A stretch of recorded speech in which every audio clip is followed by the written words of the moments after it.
অন্ধ। এই অন্ধের ক্ষেত্রে আমরা যে অ্যাপ্রোপ্রিয়েট প্রিপোজিশনটি ব্যবহার করি সেটা হচ্ছে ব্লাইন্ড অফ। ব্লাইন্ড অফ, অন্ধ।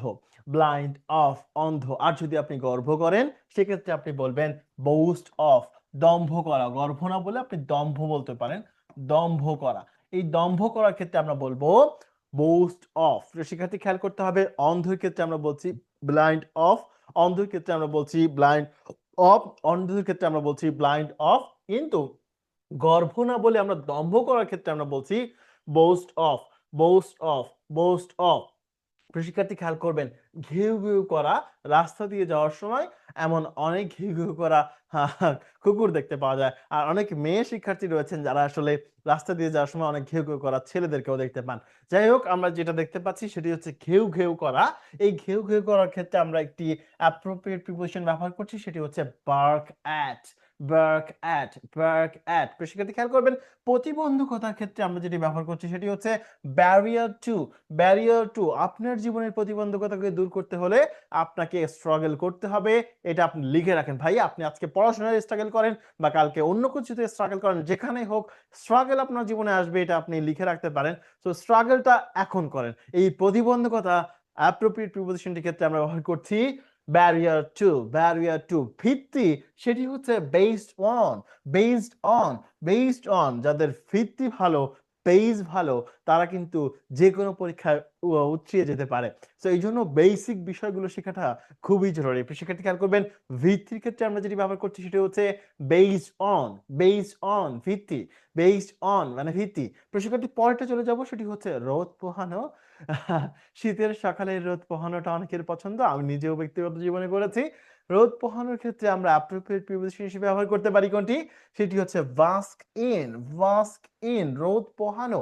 বাস্ক ইন, রোদ পোহানো, বাস্ক ইন। শিক্ষার্থী পরেরটা চলে যাচ্ছি, যাত্রার জন্য প্রস্তুত। কোথাও যাওয়ার জন্য প্রস্তুত। এই কোথাও যাওয়া বা যাত্রার জন্য যদি আপনি প্রস্তুত হন, অ্যাপ্রোপ্রিয়েট প্রিপোজিশন হিসেবে আপনাকে কোনটি ব্যবহার করতে হবে? ব্যবহার করতে হবে বাউন্ড ফর।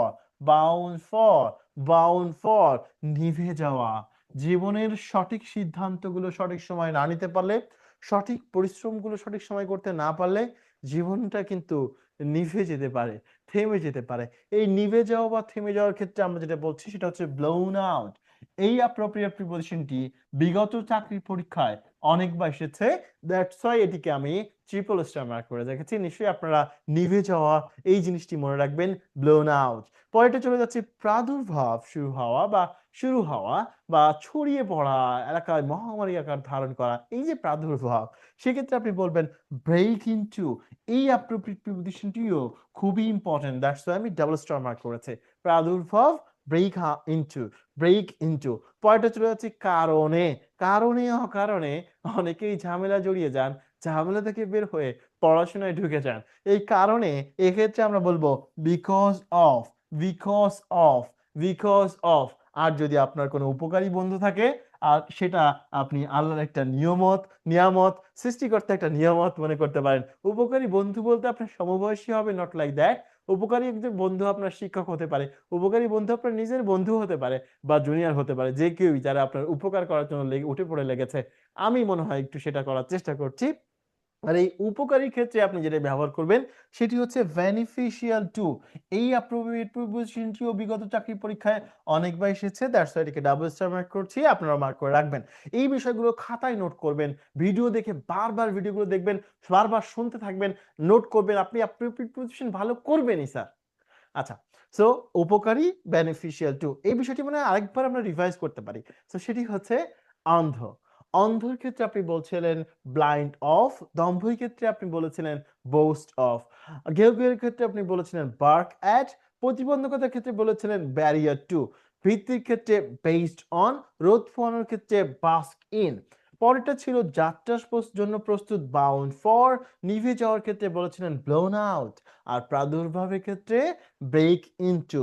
কারণে অকারণে বা কারণে অকারণে নয়, সেই ক্ষেত্রে আপনি বলেছিলেন because of. And the last one, উপকারী ক্ষেত্রে আমরা বলছি বেনিফিশিয়াল টু।